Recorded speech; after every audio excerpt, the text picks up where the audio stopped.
Leo, hello there, my beautiful friends. We're going to do your general tarot reading for late October 2025. Thank you so much for joining me today.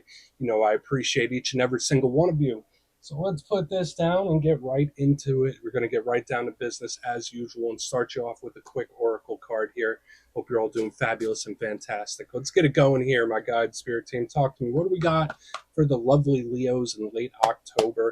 And as you can see, I'm in the season spirit, my friends. You get to have your cards read by a lumberjack today. Or am I a guitarist from a grunge band? You be the judge. Okay, so I think I'm a lumberjack, though. Let's get it going. And yeah, we're just going to start you with one card real quick. Then we'll get into the full reading itself. At the very end, I'll pull you a bonus card from the Shadowland Tarot, just to see what might be in the shadows or what shadow work you can lean into, which is always interesting. But let's get it going here. Let's rock and see what we got for Leo in late October. What's the vibe? Let's get it going. Let's get one card out here from my good friends, guides and spirit team. Oh yeah, it's being very specific. Now, usually your cards come flying out real quick. There we go. This is beautiful. I like this card. I think it's a pretty good way to start. To me, it's like an energy that's kind of minding its own business, where it's like I'm in my lane, doing my thing. There's also an inherent beauty to this card that I really enjoy. Now, before we fully dive into that, if you're new here, I'll be speaking about the October subscriber surprise towards the end, so you might want to check that out.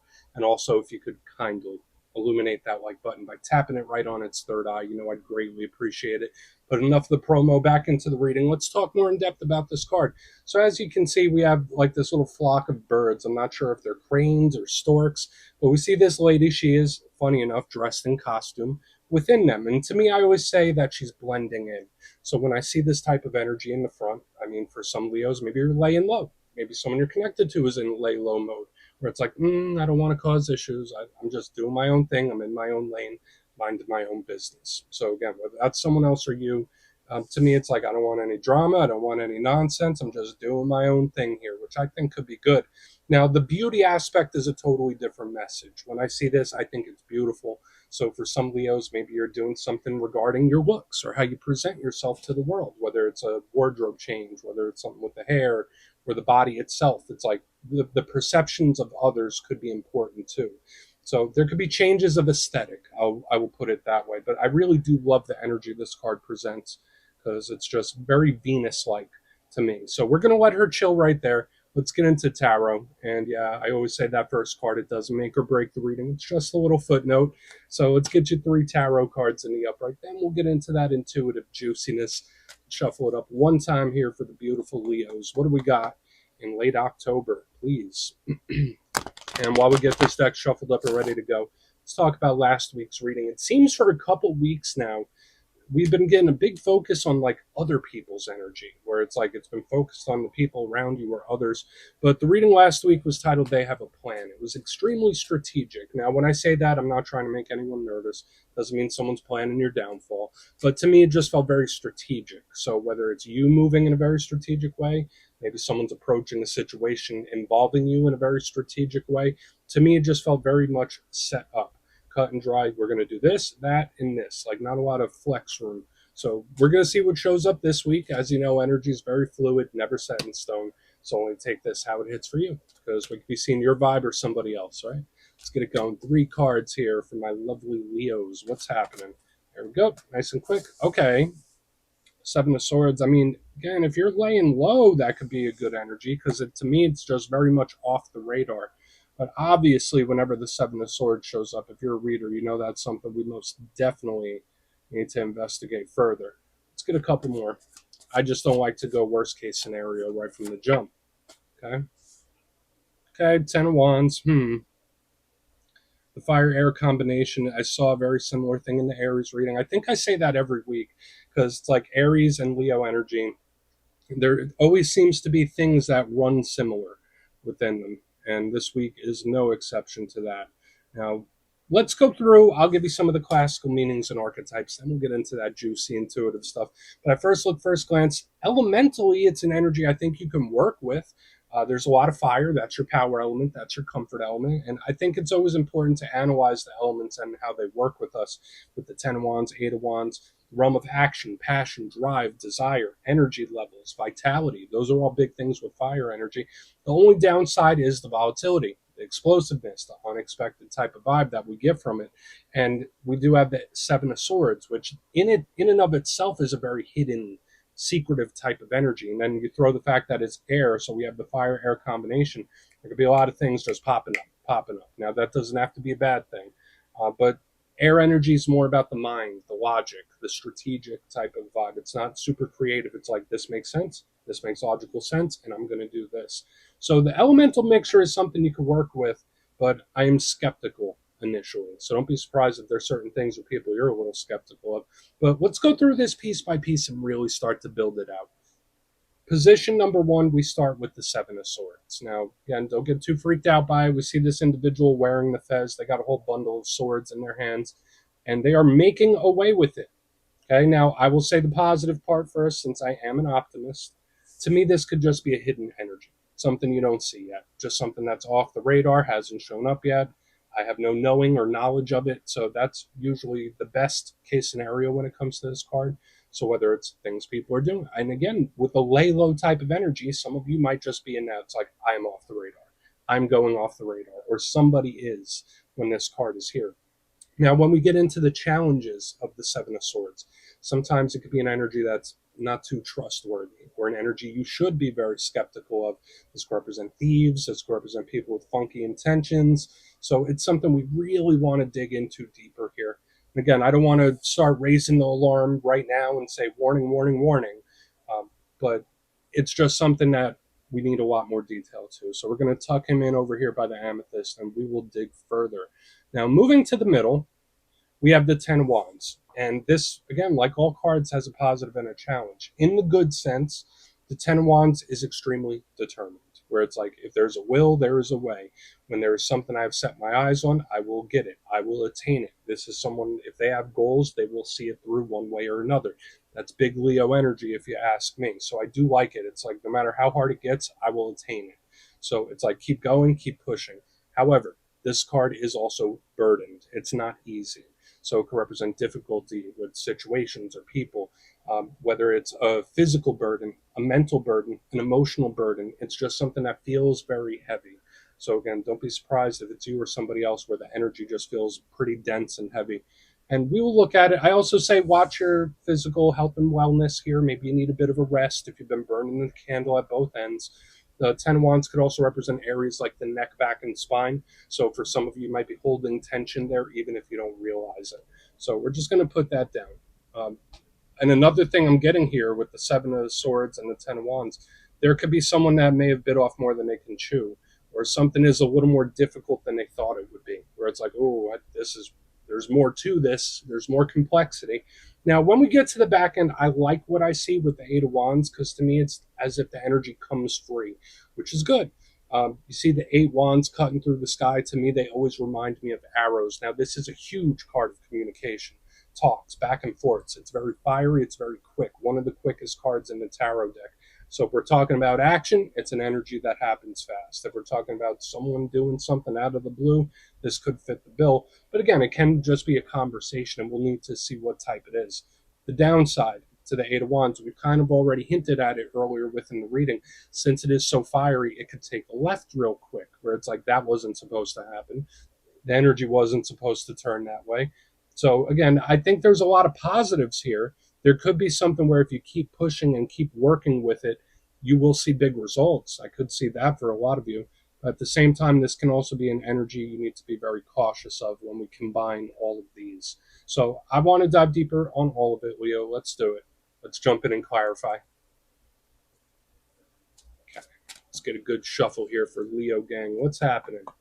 Guide Spirit Team. What do we got for our good friends? And yes, this is where I go intuitive with the message, which means I just tell you how it feels to me. So feel free to do further research or rely on your base knowledge of tarot, because as you know, every single reading is about the reader's interpretation, and I'm just giving you mine. Let's go in on that Seven of Swords. Let's see if we could get some more information about that. So why is it here?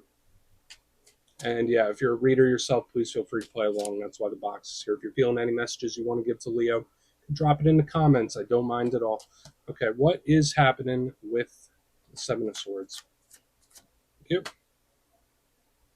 Okay, we got double sevens. Watch for signs, synchronicities, omens. Spirit could be trying to get your attention about something in a very big way, especially with the double sevens. It's not a bad mixture of numbers.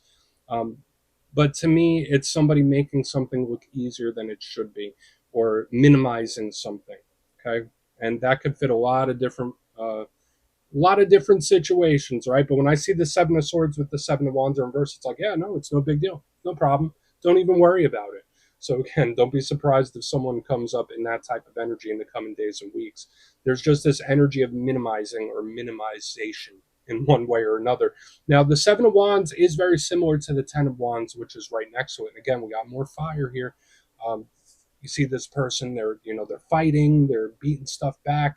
So to me, it could be tests, it could be problems, it could be things that pop up, like we kind of been hinting at earlier. But aside from the determination, yeah, no, this is something that takes effort. This is something that is important. So when I see it in reverse underneath the Seven of Swords, it's like you do not know how tough this is. So either it's somebody minimizing something or keeping a struggle quiet or keeping the difficulty of something quiet. Listen, I know that's very specific. Only take it if it hits. For some of you, it might just be the number signs. I feel like I'm doing it personal here. Let's keep going. Yeah, watch out for. I think it's going to come up further within the reading, but let's just keep going here. Why is the Ten of Wands here for Leo? Why is it here for Leo? Thank you. Yeah. Okay. And the energy, I don't want to say learns the hard way, but it's like this is way harder than you explained, or this is way more important than you're thinking. Like the minimization doesn't help in the front. Okay, we have the Five of Cups, River of Tears underneath the Ten of Wands, very heavy. It's either something that is very important or very serious to someone.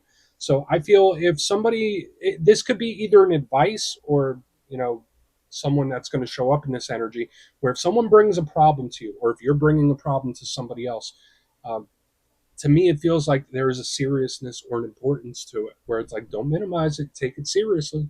If someone tells you something, take it seriously. If you're going through a situation, don't just flick it off their shoulders, take it seriously and treat it as important because that's how it feels to me here. The Five of Cups isn't the worst energy, but it is down, right? It can represent depression, someone that's going through a difficult time, someone with a rough history. And when we see it under the Ten of Wands, it's somebody carrying that baggage forth. Okay, so I know that a lot of stuff just came through there, but to me, it's either one, something that's a lot harder than you were led to believe. Two, if someone was minimizing something, it's like, no, you shouldn't because this is very important or serious to me. Um, and again, it could be a bit of baggage as well, where it's like someone hasn't resolved it and they're carrying it with them. Let's keep moving. We're not going to linger there all day. Let's see if we get a breakthrough on the back end here with this Eight of Wands. So, what do we got here for the lovely Leos, please? Very peculiar. Yeah. Oh, okay. And this is an energy that just lays it all out. We have the Hermit in reverse underneath this Eight of Wands. Now, I did get something very similar in the Aries reading. Surprise, surprise. These two cards are just like a dam bursting, where the energy just bursts forth. So again, with the minimizing and all that other stuff, like there's something you should take seriously because if you don't, it's going to keep looping back around. But the hermit is usually withdrawn, pulled back, very secluded, similar to the energy we saw here in the front, where it's like I'm just minding my own business, I'm doing my own thing. When it shows up in reverse, it's like, boom, I'm here. Like you wanted me here, I'm here. You wanted it, here you go. It's an energy that serves up a result on a silver platter. It's like, well, you asked for it. Here you go. So again, we're getting a lot of specifics now. You might have Virgo placements if you're connected to a Virgo with the Hermit here. But the fact that it's in reverse underneath the Eight of Wands, either one, this is an unexpected or a surprising talk where it's like everything just gets laid out. And it's like, wow, I didn't know you felt all that. Or I didn't know you wanted to speak about all this. To me, it's just like everything pours out at once and it happens very quickly. That's how the vibe feels to me. Um, so again, if there is something you're dealing with, spirits like, no, pay attention to it, treat it seriously or importantly, or if someone brings something to you, because it's like it's going to have to be resolved one way or another. It's like you're going to have to resolve this one way or another. But let's go through and do a quick recap, then we'll get into the shadow. So lots of stuff happening here, Leo, as usual, but let's go through. Position number one, we have the Seven of Swords with the Seven of Wands in reverse. I did say watch for signs, synchronicities, omens, stuff like that. Spirit could be trying to give you a heads up. But to me, either this is an energy that's minimizing something or kind of just like brush it off. Like, no, that's no big deal. And I don't know why you're so upset. It's like giving me that kind of vibe. So hopefully that's not something you're bothered about and someone's minimizing it. For some of you, maybe you're doing it to yourself. Maybe there's something you've experienced or you've gone through and you're just like, you know what, no, it's no big deal. I don't care. Moving to the middle, we have the 10 of Wands with the 5 of Cups. Maybe it is more important than you think. Or whoever is doing the minimizing, when I see the 10 of Wands with the 5 of Cups, it's like, no, this energy hangs on. So whether it's a problem or a situation, treat it as important, treat it as serious. Because if you do it here, you're not going to have to revisit it again down the line. That's how it feels to me. So again, there could be problems or situations popping up out of the blue too. Moving to the back end, we have the 8 of Wands with the Hermit in reverse. So the energy just spills out. Um, could be due to all this pressure that we have here in the front end. So whether it is a surprising or unexpected talk, and to me, it was also giving me vibes of like, all right, well, you wanted it, here you go. You asked for it, here you go. So do with that information what you will. Um, let's get into the shadows. And yeah, I always like to pull one shadow card at the very end just to see whether it's something within you or something you don't quite see. Shadow cards don't always have to be a challenge, they could be a good thing too. So let's get you one. Very intriguing mixture of energy this week, Leo. Oh, and yeah, if you made it to this point in the reading, please feel free to check out channel memberships. I'll put a link for it in the comments below. It's a beautiful way to support the channel, and I have much love for all my channel members. They're the ones that chose my costumes this year. Let's get it going. What do we got for Leo, please? What do we got? Thank you. Okay, 2 of Swords. So that's the one thing I'm not a huge fan of, this out of the blue type of energy. And the 2 of Swords is a card that is very comfortable in the shadows. Now, sometimes it represents confusion, indecision. So maybe you're dealing with somebody and they don't even know what they want, or they don't comprehend, or they don't understand something. That could be a big thing when this shows up in the shadows, because it's like, I am in the dark. Same thing here with the 7 of Swords. It's like an energy, I am in the dark. That darkness will come to light, as we saw here on the back end, so keep that in mind. But this energy is something that either hasn't surfaced yet, or it's just something that is very difficult to understand. So whether it's someone's actions, whether it's someone's feelings, it's like, I don't quite get it, but I'll listen to you. I don't know why it's coming through that way. But there's just like a lot of energy that seems to be emerging soon for the Leos, especially with this showing up as a shadow card. If you are at a make or break point, if you are at a crossroads, you do have a decision or choice to make. When this card shows up, it's like there is no rush. Like, yeah, pay attention to it. Yeah, treat it as important. But that energy will clear itself up. There's an energy that will make itself clear at some point. But sometimes there are things we're not meant to know. But we'll just leave it at that, Leo. That's what I have for you this week, my friends. Don't click away just yet, though. I'm going to give you the details of the October subscriber surprise. If you would like further insight on your situation and book a personal reading with me, you could check out my digital calendar on my website, mastermetaphysics.com. The October schedule is up there and it's filling up quick. So if you want to have a little chat, go over there and check it out. But for the October subscriber surprise, I'm giving away 3 copies of one of the most stunning decks I've ever experienced, the Star Tarot. So if you'd like to get your name in for that, it's 2 simple things as always, my friends. First, you must be subscribed. And second, let me know down in the comments. Since last month, I asked everybody which zodiac sign they get along best with. This month, out of all the zodiac signs, which one do you clash with a little bit there? Drop it down in the comments. You'll be entered to win. And the winners will be announced in the community tab. As always, my friends, much love, and I'll see you soon.